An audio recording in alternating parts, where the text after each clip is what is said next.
Hi guys, welcome to Comfort Life channel. I am very happy to see you here today, especially because today I am talking again about the foods that are really dangerous for us, and we all must know these type of food and just be aware of when we are shopping next time buying food for our family. So this is part 2 of this video series, so don't forget to check all the other parts. Part 1 is already out, and I will also put the 2 more videos the next following weeks. So thank you so much for watching. If you like this video, please put the thumbs up, subscribe to my channel. I hope you will enjoy this video and this information will be helpful for you. The next food that is really dangerous would be the popcorn. You know, the popcorn that you put in the microwave and cook. Well, the biggest problem here would be 2 things. There is the certain butter that is like, it's a flavor for the popcorn. It's a fake butter flavoring, right? It's not a real butter, and it has been linked to serious lung disease if it's being inhaled in large amounts. Well, obviously you would say right away, I don't really, inhale anything in my popcorn, but do you really want to eat something that contains something that could lead to this thing, And the other thing, the biggest concern, you can watch my video about cancer because it is linked to cancer. The bags that popcorn in, you cook it in these bags, they contain the lining, the chemical. It's either PFOS or PFOA, and that 100%. They both have been linked to cancer. So if you're really a popcorn lover, I would recommend you to buy organic, absolutely, unflavored, just real popcorn, and then you cook it yourself on the stove. It's real simple. You could put butter or ghee or coconut oil on top of it. Also experiment with different spices. So make a natural and healthy product this way.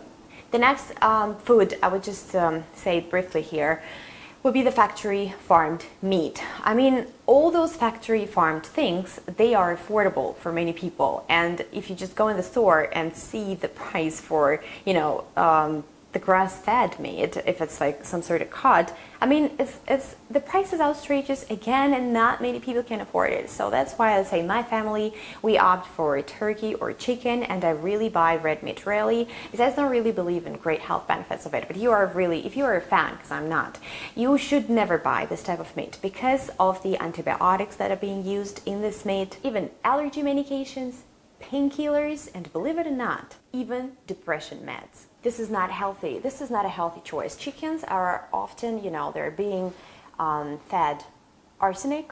It definitely increases the arsenic, in you. And this should probably convince you. About 30 million pounds of antibiotics are sold for use in farm animals annually, and these are all backed up studies. I mean, I'm not just making it up. So the recommendation would be to always buy good quality meat, the grass-fed. If you cannot buy expensive cuts, opt for the cheaper ones. If you know a local farmer and you can trust him, you can ask him what happens, what he really does when his animal is getting sick, like what is his policy. And in this case, you could obviously buy this meat. And sometimes local farmers sell them a lot cheaper than, say, if you're gonna go to Whole Foods. The next one is probably my favorite, and that would be vegetable oils and the margarine.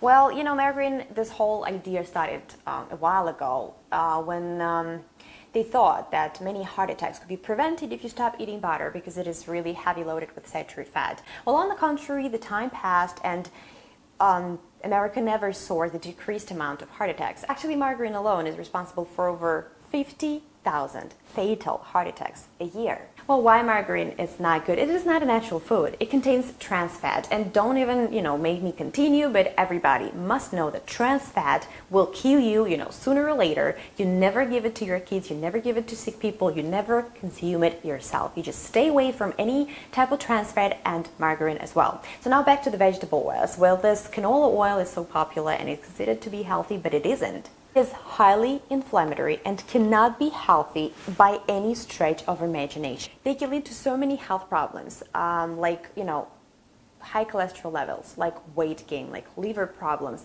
like low fertility in women, diabetes, obesity, sexual dysfunction, and even cancer. And this is not a complete list. So if you're still cooking using canola oil or any other vegetable oils, you should stop right away. So switch to a grass-fed butter, ghee, coconut oil has really high temperature cooking. Olive oil, I would prefer When you cook it, you either mix it with butter or use it on salads. The next food that is not healthy is table salt. So if you're a fan of eating out, most of the restaurants they use table salt. Well, you can watch my videos where I just say right away, never buy any type of iodized table salt. This is not healthy for you. Opt for Celtic sea salt or the Himalayan pink salt. I think these are the better options, and they are still affordable. Well, the problem with the table salt is that it is a highly processed product in the end. So originally, you could say the table salt is healthy, right? It's produced from mine salt, but the manufacturers, they heavily process it. So what are they trying to do at first? Well, first of all, they strip it off any naturally occurring minerals.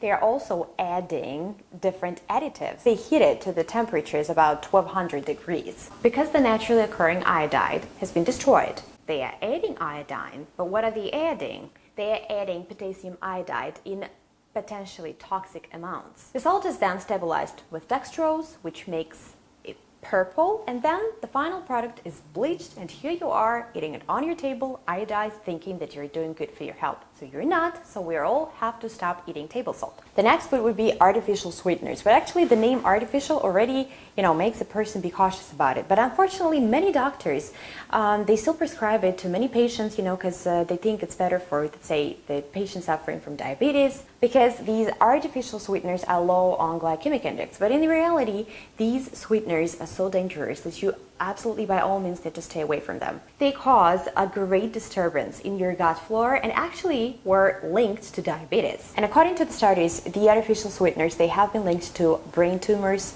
bladder cancer, breast cancer, hypertension, headache,